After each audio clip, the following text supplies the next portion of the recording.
I think, when I work with firms and when Kidd Aitken works with firms generally, part of the battle is actually expectation management to an extent.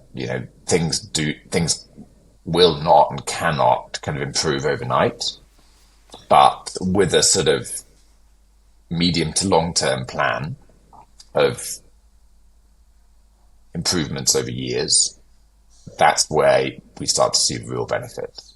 And I can think of a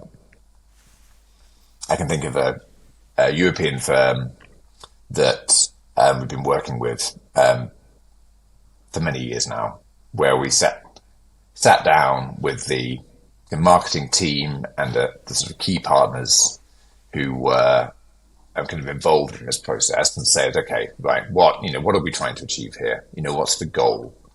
And they had a sort of long list of things that they wanted to try and improve. They had to benchmark themselves against their closest competitors' rankings and saw that they were being left behind a little bit by what the competitors were actually achieving.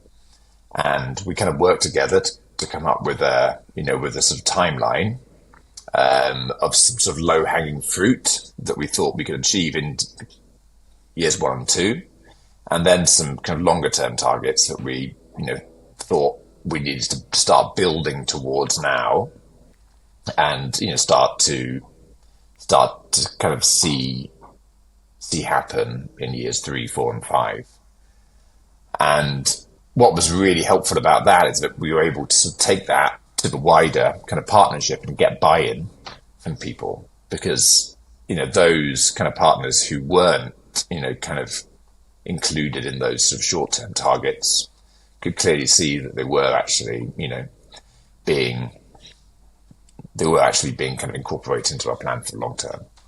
And that dictated the strategy behind each submission document. That dictated the strategy behind all of the other sort of initiatives that the firm sort of carried out in regards to its legal directories.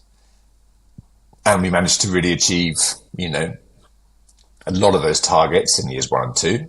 That enabled us to then move on to the later targets that we'd set for ourselves.